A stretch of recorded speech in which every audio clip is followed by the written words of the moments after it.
What's up, fight fans? Welcome to Mr. Mustache MMA News. Today, I want to discuss an upcoming light heavyweight bout between Thiago Santos and Yoel Romero. But before we get into it, don't forget to hit the like and subscribe button to continue getting more MMA content by yours truly and help the channel grow. All right, guys, we got Thiago Santos taking on Yoel Romero this Saturday in a special PFL versus Bellator event. In a fight that, man, if this was booked 5-6 years ago, dope fight, amazing fight, legendary fight. But PFL, Bellator doing what PFL and Bellator does. Fights that nobody really cares about at this point. You got Thiago Santos, who has lost 5 out of his last 6. Had the no contest against Rob Wilkinson, where he got dominated. But I think Rob tested positive for steroids, or they both tested positive for steroids. Something happened along those lines.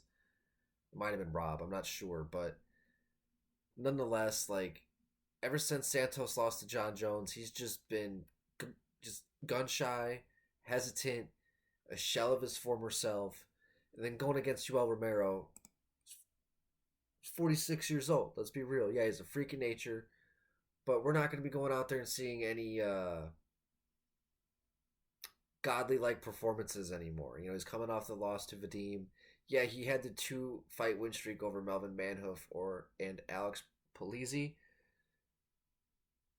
But come on, you know what I mean? I think Melvin Manhoof, also 45 years old. Alex, no contender. Before that was riding a 3-fight losing streak. Phil Davis, Izzy Adesanya, and Paulo Costa. Fight with Izzy was probably one of the worst performances in all of MMA history. I mean, it was just a bad fight. And before that, man, Yoel Romero, absolute killer, world beater. In his prime, you could probably say he's one of the scariest individuals of all time. But where him and Thiago, and you can even say the same thing for Santos too. I'm pretty sure he's right up there, all-time knockouts in the UFC. But you see two guys who stick around way too long, past their primes. It just kind of becomes sad to watch, especially when you have two guys who are just fully hesitant, fully gun shy. They just don't want to.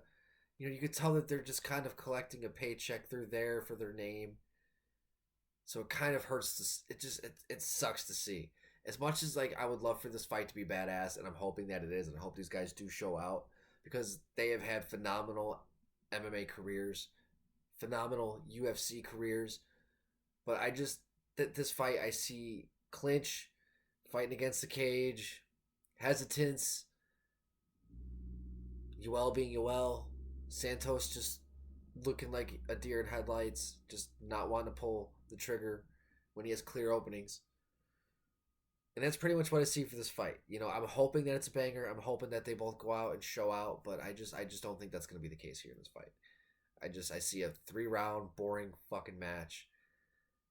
And on paper, the names awesome matchup.